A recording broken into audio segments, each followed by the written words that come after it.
Israel ലെബനിലേക്ക് കരയുദ്ധം ആരംഭിച്ചിരിക്കുകയാണ്. നിങ്ങൾക്കറിയാം, ഏറ്റവും അപകടകരമായ ഒരു സാഹചര്യമാണ് ഇപ്പോൾ പശ്ചിമേഷ്യയിലുള്ളത്.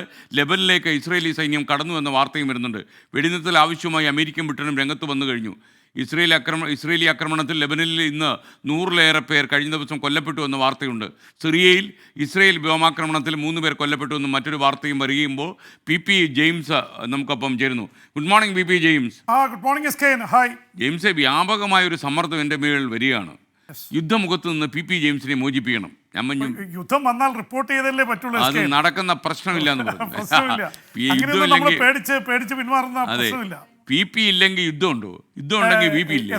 ഈ യുദ്ധത്തെ റിപ്പോർട്ട് ചെയ്യുമ്പോഴേ ആൾക്കാരൊക്കെ വിചാരിക്കും നമ്മൾ ഇസ്രായേലിന്റെ പക്ഷത്തല്ല, ഇപ്പുറത്താണെന്നൊക്കെ പറയുന്നു. നമ്മൾ സത്യസന്ധമായ വാർത്തകളാണ് കൊടുക്കുന്നത്.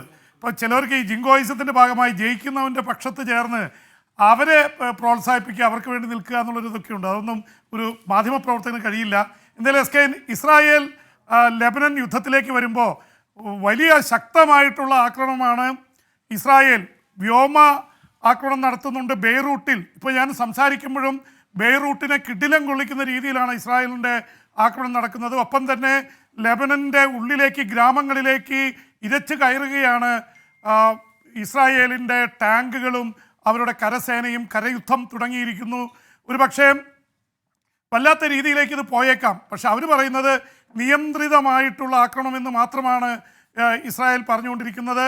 ഇത് കൈവിട്ട് പോകുമെന്നുള്ള അവസ്ഥയിലേക്ക്, കാരണം ഇറാൻ്റെ മുന്നറിയിപ്പ് വന്നിട്ടുണ്ട്. ഇറാനെ സംബന്ധിച്ചിടത്തോളം ക്രൗൺ ഓഫ് ജൂവൽ എന്നുള്ള രീതിയിൽ അറിയപ്പെടുന്ന സംഘടനയാണ് ഹെസ്ബുള്ളയെ വെച്ചാണ് ഇറാൻ അന്താരാഷ്ട്ര തലത്തിൽ വലിയ ഇടപെടലുകൾ നടത്തിയിട്ടുള്ളത്. അമേരിക്കക്കാരെ, മറ്റ് രാജ്യങ്ങളിലുള്ളവരെയൊക്കെ വേട്ടയാടാനായിട്ട് ഇറാന് എന്നും സഹായമായിരുന്നു ഹെസ്ബുള്ളയാണ്. അപ്പോൾ ഹെസ്ബുള്ളയെ ആക്രമിച്ചിരിക്കുന്നു. അതിൻ്റെ ഏറ്റവും പ്രമുഖ നേതാക്കൾ, തലവൻ ഹസൻ നസ്രുള്ളയെ അടക്കം 25 കമാൻഡർമാരെ വധിച്ചു, പേജർ ബോംബുകൾ പൊട്ടിച്ചു, വക്കി ടോക്കി നടത്തി. മരണസംഖ്യ കഴിഞ്ഞ 1.5 ആഴ്ചയ്ക്കുള്ളിൽ തന്നെ 10,000 കവിഞ്ഞിരിക്കുന്നു. ഇന്ന് 100 പേർ കൊല്ലപ്പെട്ടിരിക്കുന്നു. അപ്പോൾ 1100 പേർ ഇതിനകം ലെബനീസ് ഓപ്പറേഷനിൽ കഴിഞ്ഞ ദിവസങ്ങളിൽ തന്നെ കൊല്ലപ്പെട്ടു കഴിഞ്ഞു. അതിനിടയിലാണ് അമേരിക്കയുടെ സ്റ്റേറ്റ് സെക്രട്ടറി ആന്റണി ബ്ലിങ്കൻ, അതുപോലെ തന്നെ ബ്രിട്ടീഷ് ഫോറിൻ സെക്രട്ടറി, വിദേശകാര്യമന്ത്രി തന്നെയാണ്, ഫോറിൻ സെക്രട്ടറി ഡേവിഡ് ലാമി, അവർ തമ്മിൽ അടിയന്തരമായിട്ടുള്ള ചർച്ച നടത്തി. അവർ ഇസ്രായേലിനോട് ഈ തരത്തിൽ പോകരുത്, ഇത് വലിയ റീജിയണൽ വാറിലേക്ക്, മേഖലാ യുദ്ധത്തിലേക്ക് പോകും, യുദ്ധം രൂക്ഷമാവും എന്നുള്ള ഉപദേശം കൊടുത്തിട്ടുണ്ട്.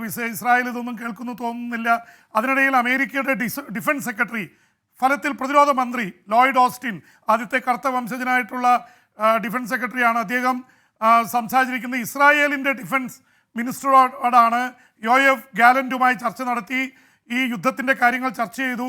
ഇതിൽ ഇസ്രായേൽ പറയുന്നൊരു വാദം, ഞങ്ങൾക്ക് അതിർത്തിയിൽ നിന്ന് ലെബനനെ ഓടിച്ചില്ലെങ്കിൽ, ഹിസ്ബുള്ളയെ ഓടിച്ചില്ലെങ്കിൽ, ഞങ്ങൾ കഴിഞ്ഞ 10 മാസമായി വടക്കൻ ഇസ്രായേലിൽ 9,000-ഓളം റോക്കറ്റുകളാണ് കഴിഞ്ഞ 10-11 മാസത്തിനുള്ളിൽ ഹെസ്ബുള്ള തൊടുത്തത്. അതുകൊണ്ട് അവിടുന്ന് 1,00,000 പേരെ മാറ്റി താമസിപ്പിക്കേണ്ടി വന്നു.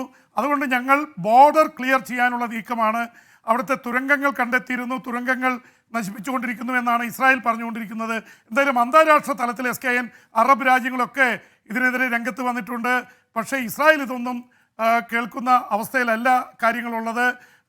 ഹെസ്ബുള്ള തിരിച്ചടി തുടങ്ങി, റോക്കറ്റുകൾ അയക്കുന്നുണ്ട്. പക്ഷേ അയൺ ഡോമിൽ തട്ടി അത് പലതും തകർത്തുകൊണ്ടിരിക്കുകയാണ്. അമേരിക്കയുടെ യുദ്ധക്കപ്പലുകൾ, USS തിയോഡോർ റൂസ്വെൽറ്റ് അടക്കമുള്ള പ്രസിഡന്റുമാരുടെ പേരിലുള്ള വിമാനവാഹിനി യുദ്ധക്കപ്പലുകളാണ് ഇസ്രായേലിൻ്റെ തീരത്തേക്ക് എത്തിക്കൊണ്ടിരിക്കുന്നത്.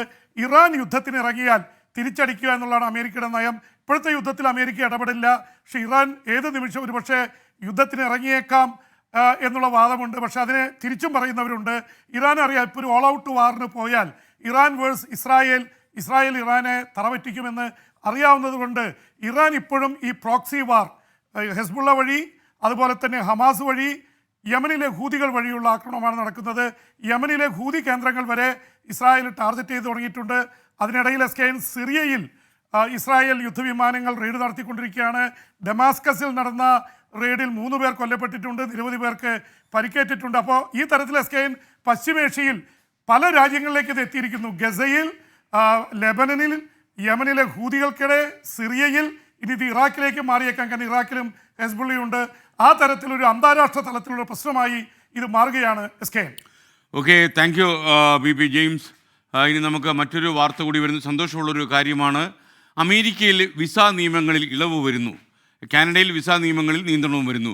അപ്പോൾ ഈ അമേരിക്കയിൽ 2 ലക്ഷം ആളുകൾക്ക് പുതുതായി വിസ ലഭിക്കും. പ്രധാനമന്ത്രി നരേന്ദ്രമോദിയുടെ സന്ദർശനത്തിന് പിന്നാലെയാണ് അമേരിക്കയുടെ ഈ ലിബറൽ പോളിസി എന്ന് നമ്മൾ മനസ്സിലാക്കുന്നു. പി ജെയിംസ് വിശദാംശങ്ങൾ നൽകും. പി SKN ഒരുപക്ഷെ അമേരിക്ക കുറച്ചു കാലങ്ങളായിട്ട് ഈ വിസയുടെ കാര്യത്തിൽ കടുത്ത നിയന്ത്രണങ്ങളായിരുന്നു. മാസങ്ങളായിട്ട് ഇന്ത്യയിൽ നിന്ന് വിസയ്ക്ക് ഒരു യാത്രയ്ക്ക് പോലും ചോദിച്ചിട്ട് കൊടുക്കാത്തൊരു അവസ്ഥ ഉണ്ടായിരുന്നു. പ്രത്യേകിച്ച് അമേരിക്കയിലെ കുടിയേറ്റ പ്രശ്നങ്ങൾ കാരണം ഇലക്ഷൻ നടക്കുകയാണ്. കുടിയേറ്റ വിരുദ്ധ നിലപാടുമായിട്ടാണ് ഡൊണാൾഡ് ട്രംപ് മുന്നിട്ട് നിൽക്കുന്നത്. അപ്പോൾ അതുകൊണ്ട് കഴിഞ്ഞ 2-3 വർഷത്തിൽ നിന്ന് അല്പം വ്യത്യാസം വന്നിരിക്കുന്നു. ഇന്ത്യയിൽ കെട്ടിക്കിടക്കുകയാണ് ഒരുപാട് പേര് വിസയ്ക്ക് വേണ്ടി അപ്ലൈ ചെയ്തിട്ട്. പക്ഷേ 2.5 ലക്ഷം പേർക്ക് പുതുതായിട്ട് വിസ നൽകാനുള്ള അഭിമുഖങ്ങൾ അനുവദിച്ചിരിക്കുന്നു. ഒപ്പം തന്നെ 60 ലക്ഷം പേരിപ്പോൾ അമേരിക്കയുടെ വിസ ഹോൾഡ് ചെയ്യുന്നുണ്ട് ഇന്ത്യക്കാർ. ആ തരത്തിൽ ഒരു ചെറിയ രീതിയിൽ ഇന്ത്യക്ക് അനുകൂലമായിട്ടുള്ളൊരു ട്രെൻഡ് ഉണ്ടായിരിക്കുന്നു അമേരിക്കയിൽ. അതേസമയം തന്നെ SKN ഒരുപക്ഷെ ഇന്ത്യക്കാരുടെ ഒരു സ്വർഗ ഡെസ്റ്റിനേഷൻ, ഹെവൻലി ഡെസ്റ്റിനേഷൻ പോലെ അറിയപ്പെട്ടിരുന്നൊരു സ്ഥലമാണ് കാനഡ. കാനഡ നിയമങ്ങൾ ശക്തമാക്കുകയാണ്. കാരണം അവിടെ 2019 4.5 ലക്ഷം വിദേശികളാണ് ജോലിയും അതുപോലെ തന്നെ വിദ്യാർത്ഥികളൊക്കെ ആയിട്ടുണ്ടായിരുന്നത്. അതിപ്പോൾ 12 ലക്ഷമായിരിക്കുന്നു. അവിടെ ഹൗസിംഗ് പ്രോബ്ലം അതീവ രൂക്ഷമാണ്.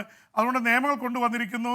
അവിടെ പഠിക്കുന്നവർക്ക്, നേരത്തെ പഠിക്കുന്നവർ വിവാഹിതരാണെങ്കിൽ അവരുടെ ഭാര്യയെ ഭർത്താവിനെ കൊണ്ടുപോകാമായിരുന്നു. അതിലൊക്കെ റെസ്ട്രിക്ഷൻ വരികയാണ്. ജോലിയുടെ കാര്യത്തിൽ, പഠിക്കുന്ന വിദ്യാർത്ഥികളുടെ കാര്യത്തിൽ.